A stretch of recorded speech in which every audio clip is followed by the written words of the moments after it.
Мартин Поповски е името на штипјанецот кој заедно со своите клупски соборци од Вардар го подигна европскиот трофеј. Десното крило на црвено-црните седна пред камерата на Ексклузив, каде зборувавме за се освен за спорт. Мартин покрај ракометната кариера ни откри и неговата втора професија, но ни откри и интересни тајни на вардарци, например кој е најголемиот шмекер во клубот. Опуштено со десното крило на Вардар, Мартин Поповски. Кој е Мартин приватно? Што сакаш да правиш? Што сакам да правам? Сакам да програмирам, приватно. Во слободно време програмирам во една фирма во Скопје, кога немам тренинзи, кога сум одморен, одам таму поминувам голем дел од денот, инаку се знае, имам две дома, едно во сала и едно во фирма. Навечер се враќам само дома да преспијам и утре повторно истото. Секако малку излегување со другари, исто. Добро, како успеа да ги споиш програмирањето и спортот? Некако неспојива варијанта е. Да, многу луѓе ми се чудат за тоа како успеа овие две полиња да ги споиш заедно. Не знам, од мал имав пасија према компјутерите, но имав поголема пасија према ракометот. Така да повеќе време посветував на ракометот, помалку на компјутерите.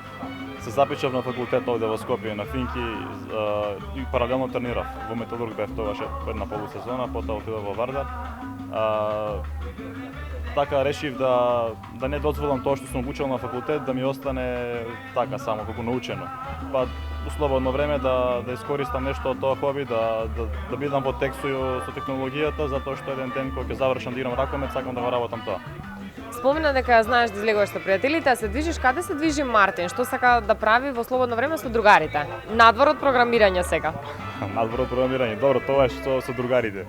Па нормално, како и сите млади луѓе во Скопје, сакаме забава, сакаме да одиме во ноќни клубови, не до многу касно, зависи како е распоредот со надпревари. Не пиеме многу, мора да пазиме и на тоа, сепак имаме одговорност према клубот, но забавата е на прво место, нас не ни е потребно да пиеме нешто за да се забавуваме или не знам, да останеме до 4 за да си поминеме топ. Доволни си само 2-3 сати заедно да бидеме весели. Со кого од клубот најмногу се дружиш? Кој ти е најдобар пријател? Мојот цимер, Калифа Гетбан и Кристијан Дисингет, морам да кажам. Шеташ ли вака низ Скопје, излегувате ли? Секако, да. Секако. Калифа не шета многу, но Дисингер е тука во секој момент. Кој да му се јавам? Сега да му се јавам да дојде овде, ќе дојде. Нема проблем. Where? Океј. Дали тоа значи дека он можеби најдобро се забавува од вардарци? Да. Или има некој подобро што се забавува? Не. Секогаш прифаќа за забава, секогаш. Кој да му се јавам, ни еднаш ме нема одбиено. Така да тоа е пријател кој што сите би го посакале. Навистина е супер едно пријателство, меѓутоа настрана и од пријателството, дали Мартин Поповски е заљубен, има ли нека понежна половина во неговиот живот? Комплицирано прашање. Понежна половина во мојот живот нема. Дали сум заљубен? Не знам да одговорам на ова прашање, но понежна половина нема. Колку, например, спортот ти влијае во приватниот живот, за да си ја најдеш, да речеме, сродната душа? Ми одмага, може да кажам. Немам време за оние кафе, излегувања, за тоа скратено се еднаш неделно максимум на клуб, доколку се најде некое време, но не е проблем, доколку се сака, се може, се постигнува и тоа. Мислам дека тоа не треба да го бараш, тоа ќе ти дојде само. Спортистите најчесто одат со згодни манекенки, дали тоа е случај и во твојот живот или? Јас не гледам така на женскиот свет, не гледам дали тие се згодни манекенки или се некои обични девојки. За мене паметна девојка и убава девојка е паметна и убава. Не ми е битно дали е манекенка или не знам работи као нешто друго. Нејзината професија за мене не е проблем. Колку знаеш да добиваш непристојни понуди? Колку ти пишуваат на Инстаграм? Колку те лајкуваат девојки? Колку не знам, но непристојни понуди има. Тоа е нормално. Како реагираш? Нормално, доколку не го познавам девојчето, не можам да изреагирам никако. Тоа е најнормално, мислам дека треба така да биде.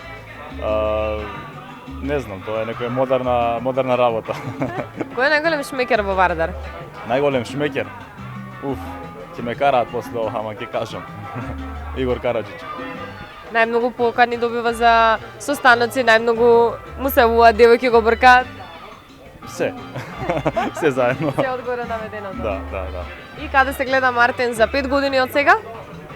За 5 години од сега се гледам во Вардар. ако биде се окей. Се гледам во Вардар искрено, посакувам да биде се окей, ја сакам Македонија, го сакам Скопје, сакам да живеам овде. Се надевам дека ќе успееме да продолжиме вака со ова темпо во Вардар. Доколку не биде, сепак се гледам во некој ракометен клуб каде би играл ракомет, на страна би го правил пак истото што го правам и навечер би барал понежни половини.